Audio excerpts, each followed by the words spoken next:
ating YouTube channel para maganda yung quality na narinig nyo, klarado yung boses natin, yung especially pag nag-unboxing ako, medyo mahina talaga yung dating. May isa to favorite ko Can't Fight This Feeling. Yan. I can't fight this feeling any longer. So, mas malakas yung boses natin pag ginamitan na natin nito. Try natin. So, sa next video guys, habang nag-unboxing ako nito, gamitin na natin. What's up? What's up? Good day! Ayan guys, welcome back sa ating YouTube channel, Musical World Music.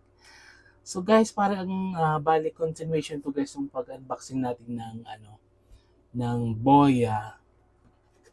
Ito guys yung microphone. Ngayon nakagamit na ako guys ang microphone. Mati-check natin kung talagang effective ba, na malakas ba talaga yung magiging ang tawag dito, magiging malakas ba yung dating ng boses ko. Kasi nga 'di ba, ever since na nag-start ako ng pag-unboxing guys, hindi ako gumagamit ng any microphone o ano. Pero ngayon, since bumili ako ng microphone, which is yung Boya, ina-try natin kung talagang effective ba. So ngayon, I'm using the microphone. So sana naman malakas na yung boses ko by this time. So ito siya guys. Ayan. Ayan. Boya. And mayroon siyang extra. So, tapos yung pang-filter ng kung nasa labas ka, since naka-AC ako dito, naka-on yung aircon. So, tig-try ko na lagyan ito. Itong pang tawag dito. Naubusan ako guys ng words. Yung pangsala para hindi masyado maingay. So kasi minsan hindi ko maiwasan na medyo mababa yung boses ko, minsan na mataas, yung kumbaga mahina. Parang ganun. Minsan hindi ko naman malay mahina na yung boses ko. Kaya I hope makatulong talaga itong microphone na to. Di ba? So ngayon, mag-unboxing tayo guys ng plaka, yung sinabi ko sa inyo kanina. Ito yon. So bubuksan natin ito ngayon, i-unboxing natin. Ito yung greatest hits ng Rio Speedwagon. Ito guys yung kumanta ng isa sa mga favorite kong song nila. Kumbaga, itong Rio Speedwagon guys, isa sa mga favorite kong band noong 80s. Bukod sa Rio Speedwagon, of course, The Beatles, favorite ko din yan. Queen, and Heart, and ito. Ayan, Rio Speedwagon. The best talaga yung mga song nila talaga. Up to now, pinapatugtog pa rin sa mga radio, di ba? FM station. Ayan. And andito guys yung two iconic song nila. Unahin na natin yung pinakasikat nilang kanta, yung Can't Fight This Feeling. Ayan. Saka yung In My Dreams. Diba? Ang ganda ng mga song na yan. Yan yung... Ewan ko na nakanta ko to dati sa school before. Basta guys, favorite ko tong kantahin sa mga video, okay.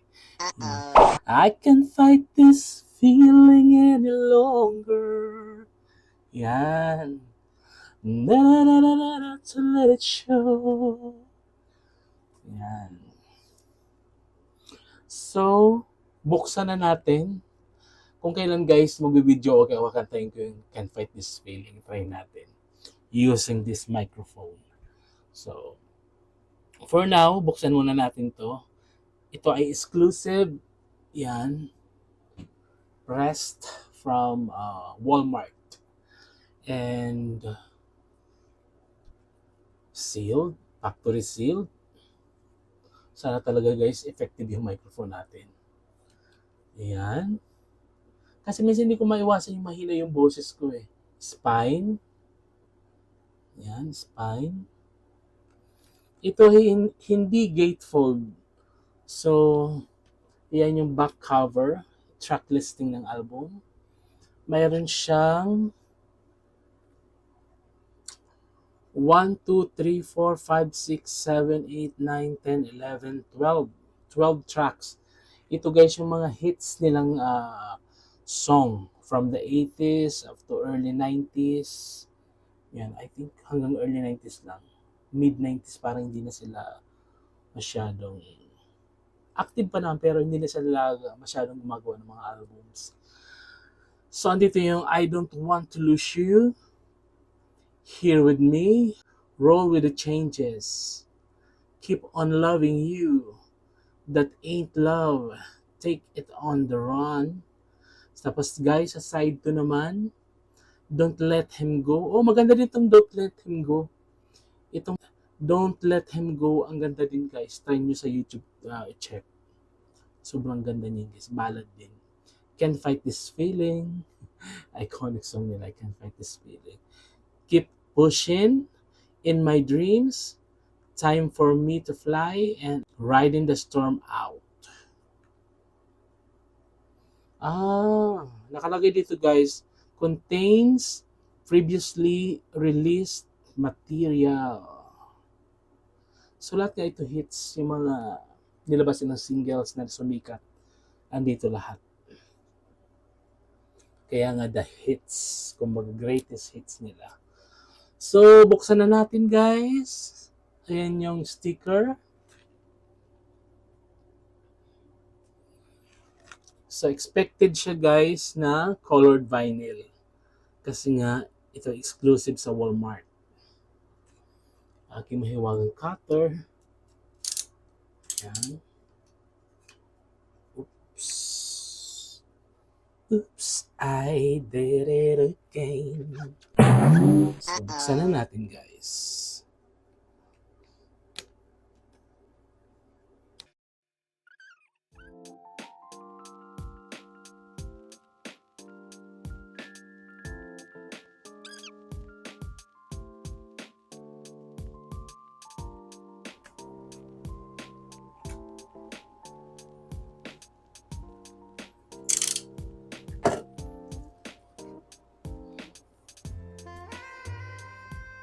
So, ayun, nabuksan ko na.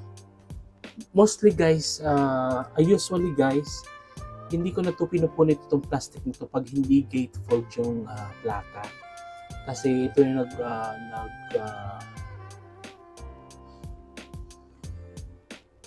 ito na yung nagsisilbing protection niya guys.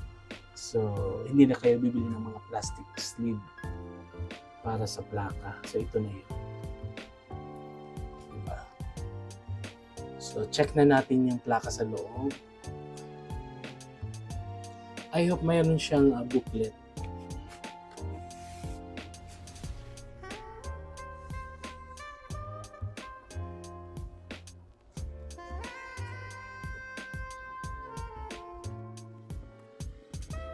Wala siya guys, booklet.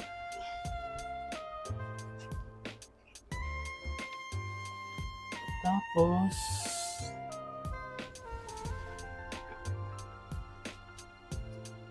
isang photo lang guys. Nagtipid guys. Ayan. I think ito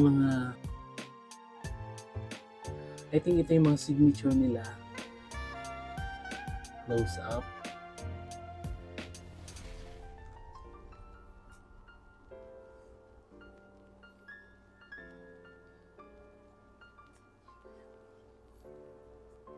Wala siyang lyrics. Tingnan nyo guys. Nakakasad.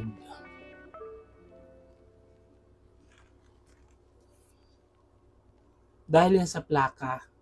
Kasi medyo matalas kasi ang plaka siya. Usually, di ba, siya, sharp. So, hindi talaga maiiwasan. Kaya usually, yung mga collector, bumibili talaga sila ng separate plastic na sleeve. And doon nilalagay yung plaka. Kasi kung itong gagamitin mo, masisira talaga. Hindi talaga kakayanin ito yung plaka kasi, di ba? Paper lang siya. So, madali siyang masira, mapunit. So, kunin natin yung plaka kung anong itsura. Wow! Wow, wow, wow! Ang ganda niya, guys! Close up. I can't fight this feeling any longer. And then I'm gonna let it show. Hindi ko memorize, guys.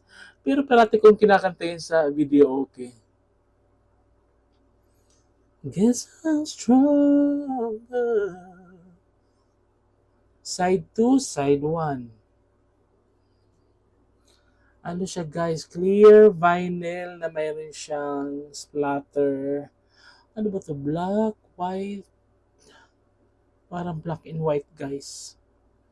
Ganda. Can't wait na mapatugtog to sa ating turntable. So, ito yung mga the best songs, the best albums na na-release noong 80s. Yung mga album ng Rio Speedwagon. And kasabay nito, guys, sila Richard Marx, sila Bryan Adams, even the Queen, uh, Heart. Ayan, mga kasabay ng mga kanta. Yung Alone, This Dream, di ba? Cyndi Lauper, Time After Time. So, ang dami. U2, di ba? So, ibalik na natin.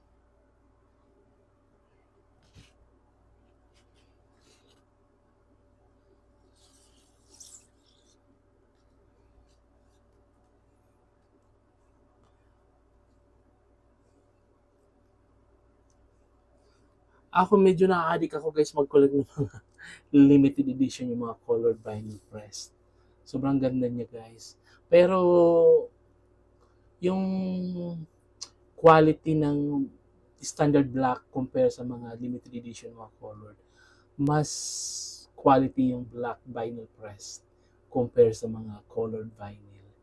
Mas matagal yun, kumbaga yung kalidad, mas maganda yun compare sa mga colored vinyl. And yung kung gusto niyo naman na medyo pang collection, yung attracted kayo sa mga ganito, yung mga limited edition, may mga color or combination, ito maganda. Pero sa kalidad, mas maganda yung black, yung standard black vinyl. Yan, pang collection. Kung pang matagalan ang gusto nyo, yung black ang kunin nyo, piliin nyo. Ito may release din itong black. Ito kasi exclusive sa Walmart. So, mayroon din naman itong black. Try nyo sa Amazon or any online.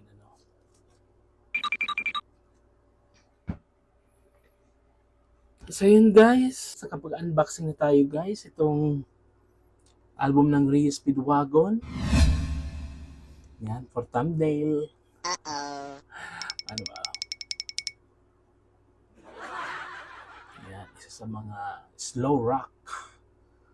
Bryan Adams, yung mga, sino ba?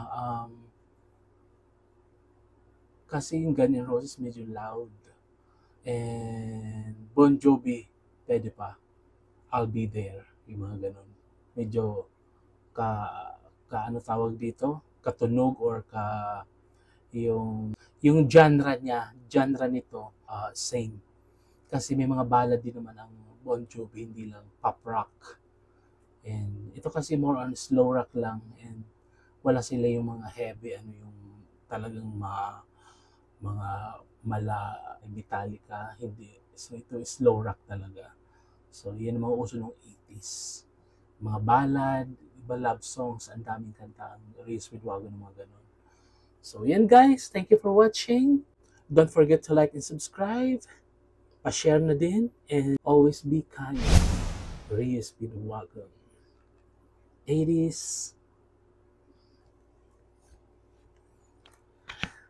I can't fight this feeling any longer.